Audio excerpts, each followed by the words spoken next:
नमस्कार मित्रांनो, आजच्या या व्हिडिओमध्ये आपण भारतीय राज्यघटनेतील कलम 30 ते 40 अगदी सोप्या भाषेत समजून घेणार आहोत. ही कलमे मुख्यतः मूलभूत हक्क आणि राज्याच्या धोरणाच्या निर्देशक तत्त्वांशी संबंधित आहेत. ओके, चला तर मग एक एक करून सर्व कलमे आपण समजून घेऊयात. आता कलम 30. ओके, कलम 30बद्दल जर सांगायचं झालं तर अल्पसंख्याकांचे शैक्षणिक अधिकार, म्हणजेच की कलम 30नुसार धर्म किंवा भाषेच्या आधारावर असलेल्या अल्पसंख्याकांना शैक्षणिक संस्था स्थापन करण्याचा आणि चालवण्याचा अधिकार दिला आहे. ओके, उदाहरणार्थ की जर एखादा समुदाय अल्पसंख्याक असेल तर त्यांना स्वतःची शाळा किंवा कॉलेज सुरू करण्याचा सुद्धा अधिकार आहे आणि सरकार या संस्थांवर अन्यायही करू शकत नाही. ओके, आता कलम 31 याबद्दल जर सांगायचं झाले तर मालमत्तेचा अधिकार रद्द केलेले, म्हणजेच की पूर्वी कलम 31मध्ये मालमत्तेचा अधिकार दिला होता, पण 1978मध्ये 44व्या घटनादुरुस्तीने हा अधिकार मूलभूत हक्कातून काढून टाकला आहे. आता मालमत्तेचा अधिकार हा कायदेशीर अधिकार, लीगल राईट आहे. ओके, आणि आता जर कलम 32बद्दल जर सांगायचं झालं तर घटनात्मक उपायांचा अधिकार, म्हणजेच की हे कलम थोडेसे महत्त्वाचे आहे, खूप महत्त्वाचे आहे. जर तुमचे मूलभूत हक्क भंग झाले तर तुम्ही थेट सर्वोच्च न्यायालयात सुद्धा जाऊ शकता. यासाठी सर्वोच्च न्यायालय रिट्स जारी करू शकते. ओके, म्हणूनच डॉक्टर बाबासाहेब आंबेडकर यांनी कलम 32ला राज्यघटनेचे हृदय आणि आत्मा असे सुद्धा म्हटले आहे. ओके, कलम 33 याबद्दल जर सांगायचं झालं सशस्त्र दलांवरील हक्कांवर मर्यादा, म्हणजेच की या कलमानुसार संसद, सशस्त्र दल, पोलीस, गुप्तचर विभाग यांच्यावर काही मूलभूत हक्कांवर मर्यादा घालू शकते. ओके, याचा उद्देश असा आहे की देशाची शिस्त आणि सुरक्षा कायम राहावी. ओके, कलम 34बद्दल जर सांगायचं झालं तर म्हणजेच की मार्शल लॉ, जर एखाद्या भागात मार्शल लॉ लागू झाला तर त्या काळात काही मूलभूत हक्कांवर सुद्धा निर्बंध लागू शकतात. सरकार अशा परिस्थितीत विशेष उपाययोजना करू शकते.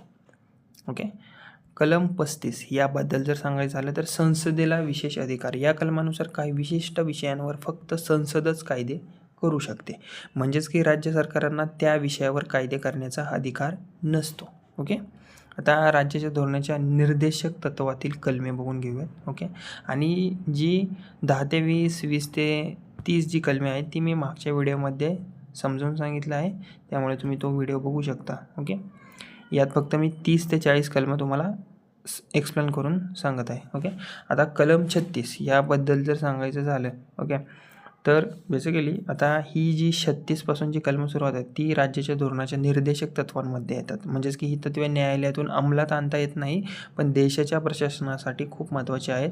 आणि कलम 36 जे आहे ते आहे राज्याची व्याख्या. या कलमात बेसिकली राज्य या शब्दाचा अर्थ स्पष्ट केला आहे. यामध्ये केंद्र सरकार, राज्य सरकार आणि इतर सरकारी संस्था समाविष्ट होतात. ओके, कलम 37 याबद्दल जर सांगायचं झालं तर निर्देशक तत्त्वांचे महत्त्व. या कलमानुसार राज्याच्या धोरणाच्या निर्देशक तत्त्वांना न्यायालयातून लागू करता येत नाही, पण तरीही सरकारने देश चालवताना या तत्त्वांचे पालन करणे अति आवश्यक आहे. ओके, कलम 38 याबद्दल जर सांगायचं झालं तर म्हणजेच की सामाजिक न्याय. या कलमानुसार राज्याने समाजात सामाजिक, आर्थिक आणि राजकीय न्याय प्रस्थापित करण्याचा प्रयत्न करावा, यामुळे समाजात समानता आणि विकास सुद्धा साधला जाईल. ओके, कलम 39 याबद्दल जर सांगायचं झालं तर राज्याची धोरणे. या कलमानुसार राज्याने अशी धोरणे तयार करावीत की प्रत्येक व्यक्तीला उपजीविकेची साधने मिळावी, संपत्तीचे योग्य वितरण व्हावे आणि पुरुष आणि स्त्रियांना समान वेतन मिळावे आणि बालमजुरी थांबवली जावी. यामुळे समाजात समता आणि न्याय निर्माण होतो. ओके, आता आहे कलम 39A याबाबत जर सांगायचं झालं तर मोफत कायदेशीर मदत. या कलमानुसार गरीब आणि दुर्बल लोकांना मोफत कायदेशीर मदत मिळाली पाहिजे, यामुळे प्रत्येक व्यक्तीला न्याय मिळण्याचा समान अधिकार मिळतो. ओके, कलम 40 याबद्दल जर सांगायचं झालं ग्रामपंचायतींची स्थापना. या कलमानुसार राज्याने ग्रामपंचायतींची स्थापना करावी, यामुळे गाव पातळीवर स्थानिक स्वराज्य संस्था मजबूत होतात आणि लोकांना स्थानिक प्रशासनात सहभागी होता येते.